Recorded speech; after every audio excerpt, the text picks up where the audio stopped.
strengthening the will is really the secret. We need to strengthen our will. The first story is about snacking.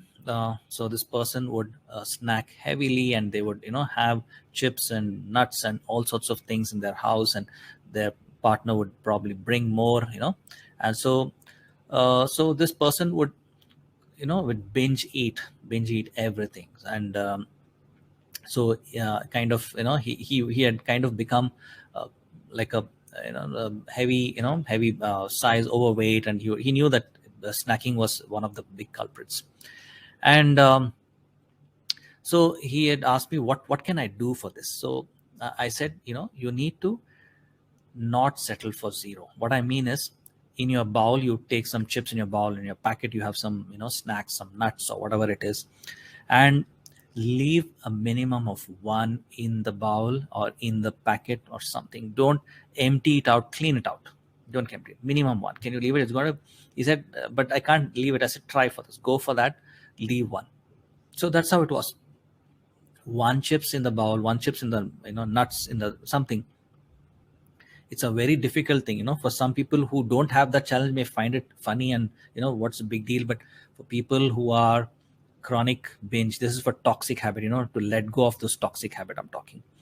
So you need to, that one thing also will be a big struggle. So from one, then you leave two, do it for 1 week. You just leave one chips in the bowl. You have a big bowl of full chips or a packet of chips. You leave one chips back. You leave 2 chips back after a week of successful. Leave 3 chips back, and slowly start doubling them, 5, 6, leave half a packet empty. Then go down, slowly you'll start feeling you don't need that much. You can easily let it go. So this is a way in which you can work on some toxic habit. And to a good extent, they were able to, control their thing, and they reached a good spot where now it's not that much of a challenge what it was, couple of years back. It's much more, they still enjoy snacking, but not like that. They can still leave a good amount back and then feel good about it. So it's giving you that control back. So another story is about her weight loss, and she was kind of heavy, and she wanted to lose weight and not being consistent in the gym routine. So part of the, one of the programs, the Will Challenge programs, and so they would work on themselves every day, part of the practices, and work on themselves. And she lost a significant amount of body weight, nearly close to 25 kilos, from 100, 105, losing 25 kilos, coming to, the 80 or 75, something like that. And because of consistent support from the practice group or from the, the Willlathon challenges, you're constantly working on yourself. You're constantly getting that support. You're getting inspired by others. You're working on yourself. You're mindful of the voices. You're mindful. So that is the way to really take charge, not settling for zero, having that 1 minute exercise, no zero. You go and you do it for 1 minute and come back. Okay. So that way you could lose 20, 25 kilos. So you can see how strengthening your will, you can use and leverage it with anything else. Once your will is strong, you can say no to certain foods. You can say no to people. You can say no to activities that draw you there. You can say yes to getting better fit. You can start saying, yes, I want to work out. I want to do it for 1 minute. I'm not taking zero. You have to participate. It's like taking a gym membership and not going to the gym. Nothing you can do about it. Nothing you can do. In fact, there was some story which I came across where this individual would go to the gym every day, not do a single workout, go to gym every day, stay there for 5 minutes, come back. Go to gym, stay there for 5 minutes, come back. After 2 months, the voice stirred, and then he would go and do a little bit of workout for 5 minutes and come back. Okay, for 2 months, just visiting the gym, sitting there and coming back.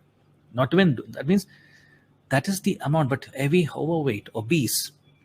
But he wanted to really change. So he wanted help, So like that, you can change if the desire, the reason why I asked, why do you want? Because he wanted to change, not because of somebody. Until then, somebody else's reasons was being used as him to change. But once he realized, I want to change, I want to become better, I want to have a great life, I don't want to waste it away like this. It was easy. Then the techniques and tools helps. Then I said, okay, do this, go to the gym, come back, go to the gym, come back, then just do a little bit, come back. Okay. So you can use these techniques.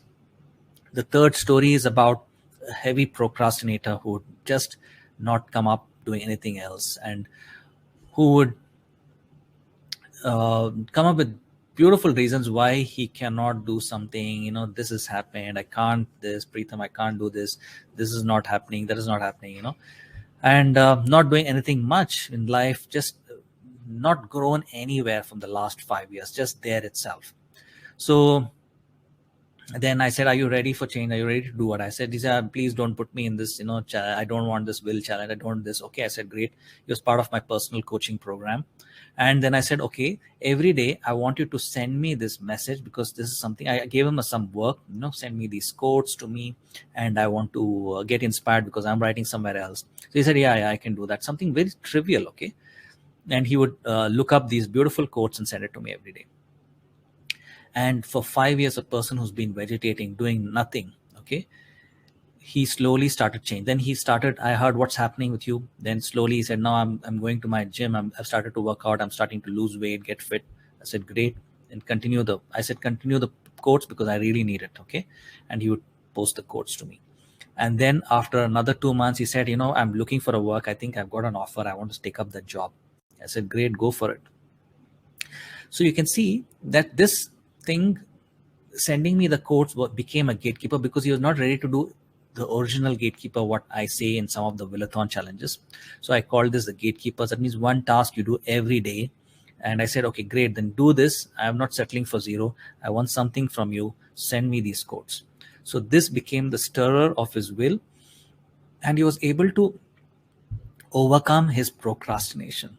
Today he's got some job, not to where he was, because he's definitely much better than where he was. I said, continue doing this, continue, become part of the Willlathon challenge, start working on yourself, start doing this gatekeeper, what we call, one by one every day, and you will start seeing massive changes. So you need to constantly work on yourself. So these 3 stories are stories about how you can regain control, regain mastery over your body. Who's this master? The voice. Your soul is the master over your own body, not some third party or outside person. Okay. So this is the mastery of will. So you gain control of yourself.